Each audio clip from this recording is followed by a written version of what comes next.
Salve Maria Santíssima, um pouco aqui da vida de São Padre Pio de Pietrelcina. Padre Pio nasceu em Pietrelcina, Benevento, em 25 de maio de 1887.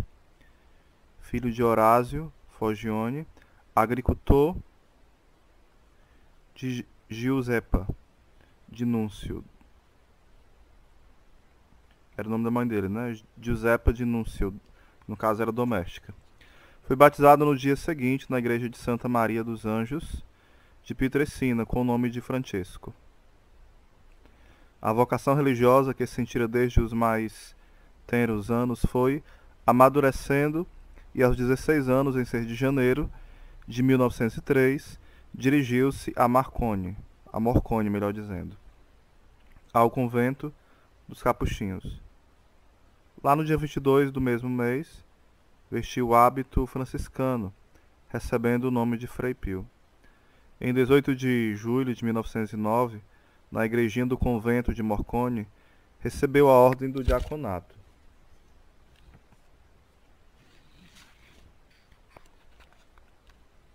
Por motivo de saúde, teve de interromper os estudos e foi para junto da família em Pietrelcina.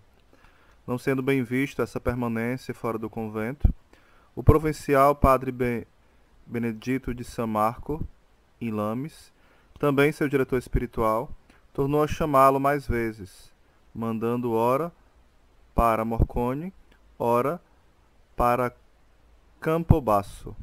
Frei Pio obediente ia, mas em pouco tempo era obrigado a voltar para Pietrelcina. Em 10 de agosto de 1910, em Benevento, foi ordenado sacerdote e no dia 14 do mesmo mês celebrou sua primeira missa em Pietrelcina. Nesses anos trocou uma correspondência frequente com seus dois pais espirituais, Padre Benedetto de San Marco e Padre Agostino, também de São Marcos. Justamente por meio dessa correspondência conhecemos a ascensão espiritual de Padre Pio, entrelaçada de amor e sofrimento. Em 4 de setembro de 1916, Padre Pio se transferiu para o convento de São Giovanni Retodo, onde lhe foi confiada a direção do seminário seráfico. No dia 5 de agosto de 1918, recebeu o dom da transverberação e pouco depois, em 20 de setembro, o dom dos estigmas. Tinha suplicado ao Senhor que eles permanecessem invisíveis, mas não foi atendido. Procurou ocultá-los, mas não conseguiu. Por desejo da autoridade eclesiástica, foi submetido a diversas visitas e controles médicos. Melhor dizendo. Iniciaram-se então acusações e calúnias contra os frades, em especial contra Padre Pio. Os primeiros foram acusados de fazer comércio ilícito dos estigmas de Padre Pio e a falsa propaganda. O outro, de imposturar imoralidade dúbia. Aliás, e no caso, Padre Pio foi acusado de impostura e moralidade dúbia. Em 2 de junho de 1922, intervém pela primeira vez o Santo Ofício, que entre 1924 e 1928 enviaria a San Giovanni 3 visitadores apostólicos. Em 23 de maio de 1931, o Santo Ofício suspendeu Padre Pio de todo o ministério sacerdotal, com exceção da Santa Missa, que ele devia, no entanto, celebrar na capela interna do convento, somente com acólito. Ao ser lido o decreto, Padre Pio ergueu os olhos ao céu e disse: "Seja feita a vontade de Deus." Padre Pio iniciou assim uma vida de completo isolamento. 2 anos após a proibição, dia 14 de julho de 1933, o Santo Ofício devolveu a Padre Pio a licença para celebrar em público e a faculdade de ouvir confissões.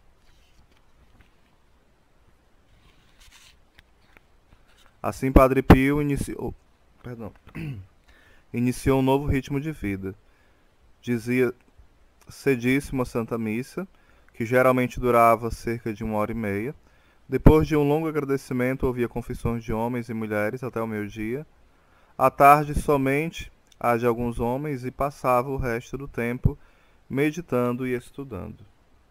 Em 9 de janeiro de 1940, à noite, na pequena cela de Padre Pio, presentes os doutores Carlos e Mário Sanvinco, nasceu a ideia da construção da casa de Solievo de la Sofrência, que posteriormente, no dia 19 de maio de 1947, tornou-se realidade com o início dos trabalhos.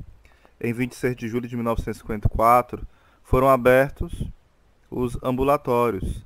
Em 5 de maio de 1956, a casa foi inaugurada solenemente, com a presença do cardeal Giacomo Lercaro, segundo as diretrizes de Padre Pio, na Casa Solievo da Sofrência. Deveriam receber o mesmo tratamento o pobre e o rico. Outra obra altamente espiritual e benéfica, planejada e desejada por Padre Pio, foi a fundação dos grupos de oração, que na intenção de Padre Pio deviam ser viveiros de fé, centros de amor, nas quais o próprio Cristo está presente sempre que nos reunimos para a oração, o ágape fraterno, guiados pelos pastores e diretores espirituais. Ao mesmo tempo que surgiam e progrediam essas duas grandes obras de Padre Pio, uma para alívio do corpo e outra para alívio da alma, Padre Pio, de seu lado, esforçava-se para galgar o alto cimo da contemplação por meio dos sofrimentos interiores e exteriores.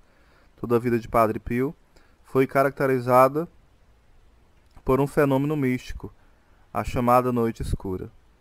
Em 12 de maio de 1947, durante a visita canônica, o padre-geral da ordem verificou alguns abusos das ditas mulheres piedosas na igreja e perto do confessionário do Padre Pio. Deu algumas prescrições para remediar esses abusos. Por volta de 1960, recomeçam as queixas, as acusações, reclamações, sobretudo por causa do fanatismo de algumas mulheres ciumentas.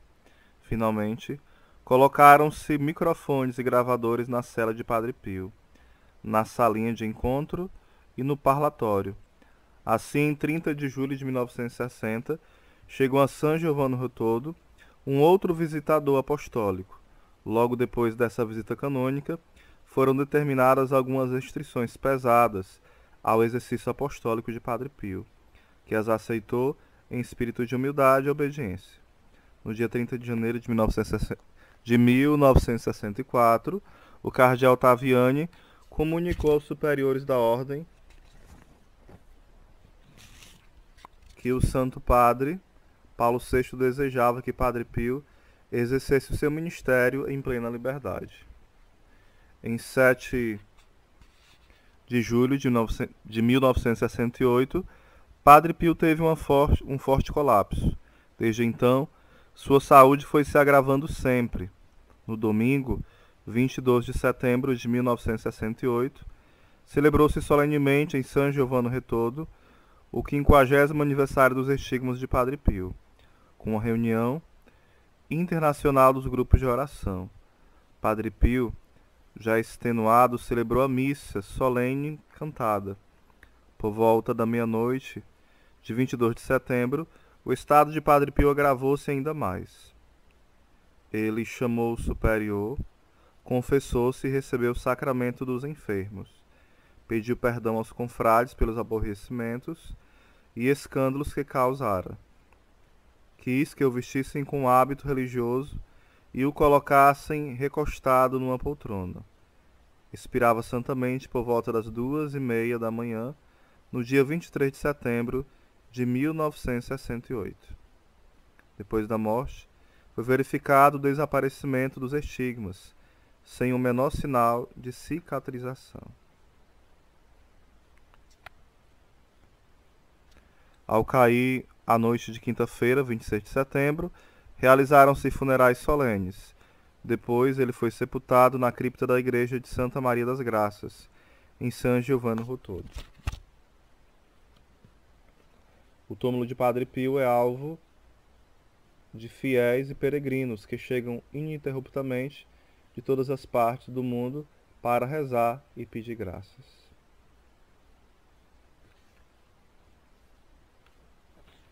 Então, um pouquinho da vida de São Padre Pio de Pietrelcina. Agora vamos a algumas frases.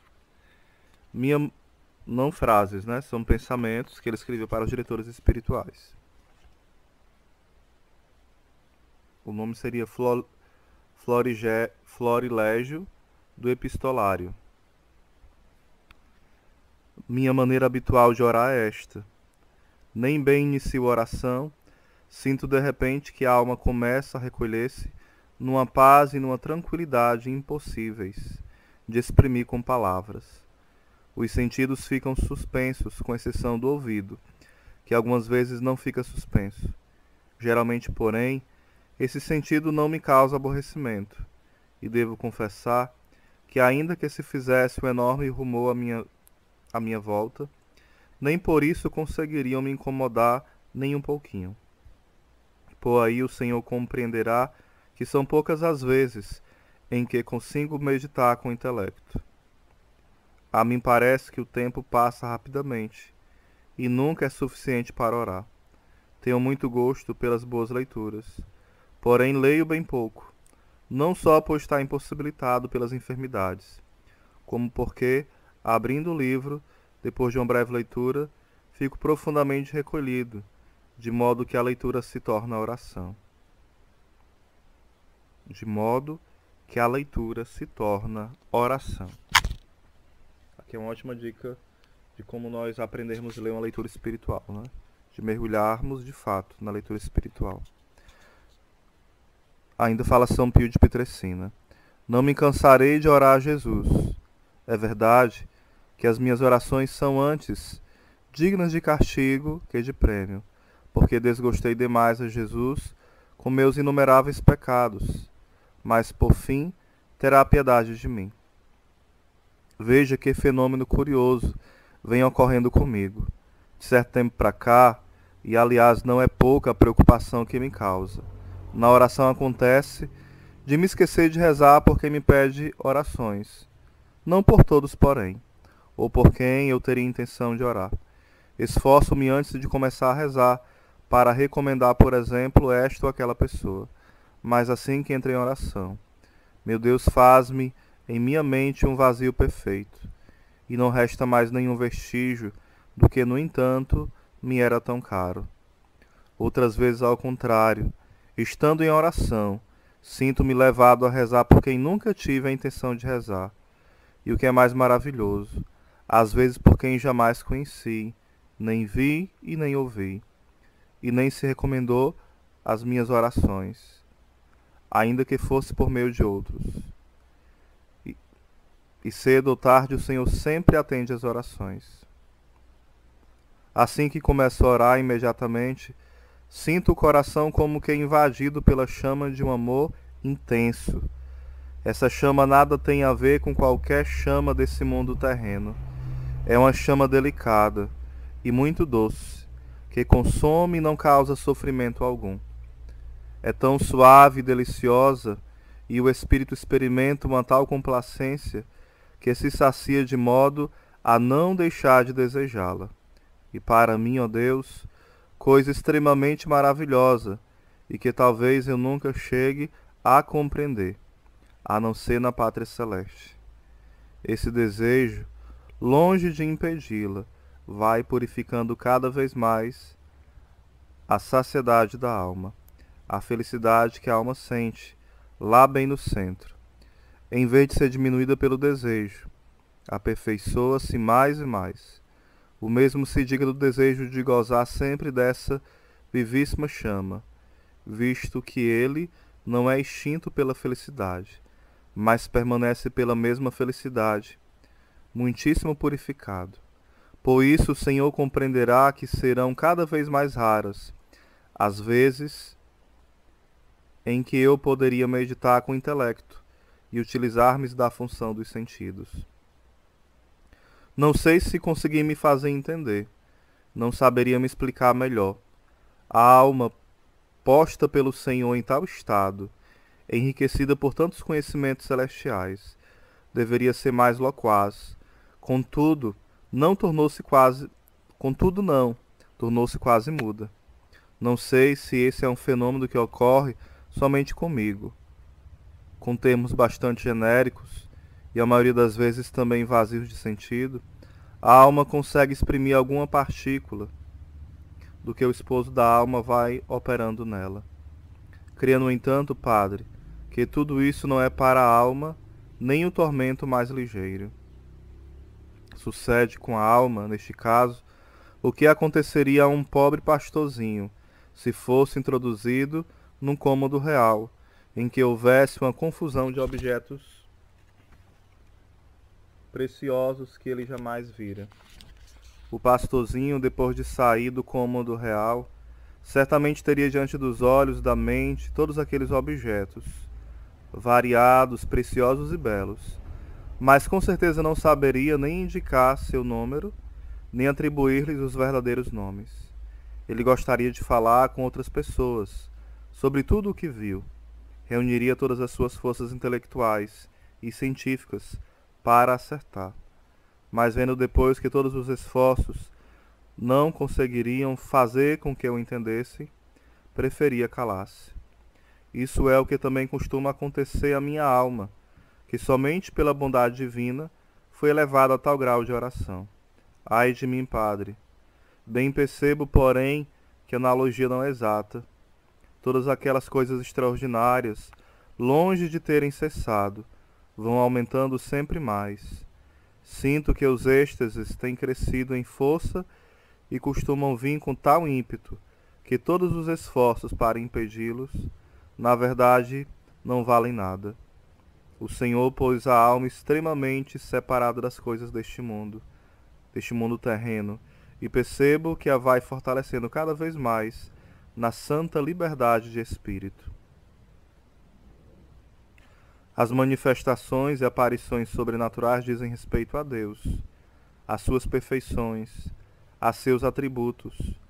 Não consigo de modo algum traduzi-las por escrito, apesar de tê-las presentes na mente, como tenho presente agora este papel de carta na qual estou escrevendo. Espero que um exemplo esclareça a coisa, de modo que não muito eficiente. Coloquemo-nos diante de um espelho. O que vemos? Nada mais além de uma imagem humana. O nosso intelecto, se não for doente, não duvidará, nem em sonho, de que aquela é a nossa imagem e não outra. Suponhamos que todos os homens queiram provar que nos enganamos, por acreditarmos que a imagem que vemos no espelho é a nossa. Conseguiriam, talvez, não digo afastar-nos da nossa convicção, mas possivelmente fazer nascer em nós uma dúvida, ainda que levíssima, a respeito. Faria nascer essa dúvida? Não, com certeza não. Pois bem, a mesma coisa me acontece nessas manifestações e falas divinas. A alma vê aqueles segredos celestiais, aquelas perfeições divinas, aqueles atributos divinos, bem mais do que vemos a nossa imagem no espelho. O esforço que faço contra mim mesmo, no querer duvidar a respeito da realidade deles, o que consegue é apenas tornar mais forte a alma na sua persuasão. Não sei se alguma vez lhe aconteceu estar presente quando se joga um pouco de água sobre uma grande chama. Essa pouca água não só não apaga aquelas chamas, como pelo contrário, vemos que serve para alimentá-las muito mais. É o que me acontece depois de todos os esforços que faço ao querer duvidar que essas coisas provenham de Deus. Mas voltemos à imagem que observamos no espelho. Seguramente não podemos separar do espelho aquela imagem, e muito menos tocá-la com tato. Assim mesmo, a imagem existe fora de nós, embora não sem nós. A mesma coisa ocorre comigo. A alma permanece ela própria, fundamentalmente, convencida de que aquelas manifestações celestiais não podem provir senão de Deus. Não obstante, os contínuos esforços feitos no querer duvidar. Porém, assim como nos é impossível separar do espelho aquela imagem e tocá-la, também é para mim ainda mais difícil reproduzir por escrito esses segredos celestes, por falta de palavras. A alma pode, sem se enganar, afirmar apenas o que eles não são. Explico-me. Formulemos a hipótese de que Deus manifesta à alma um atributo seu, por exemplo, a santidade. Pela capacidade que Deus lhe dá, a alma compreende esse atributo, e o que aprendeu, uma vez sempre o cinzelou dentro de si. No entanto, não consegue exprimir o que aprendeu e nem o que, porém, vê. Mas se outros falam desse atributo divino, ela compreende muitíssimo bem. E no instante, se estão enganados ou falam de modo mais ou menos imperfeito. Essa linguagem vai lhe parecer árabe, mas se o Senhor lhe tiver permitido alguma experiência nessa matéria, saberá que estou dizendo a verdade. Se achar obscura esta linguagem, padre, declaro abertamente que não saberia explicar-me com maior clareza, a não ser que Jesus quisesse vir em meu socorro. Padre, quem poderia representar a fiel imagem dessas coisas? Eu desejaria muito fazê-lo, não por outra razão, mas apenas para saber do Senhor o que será esse estado em que mais se encontra agora minha alma. Incessantemente,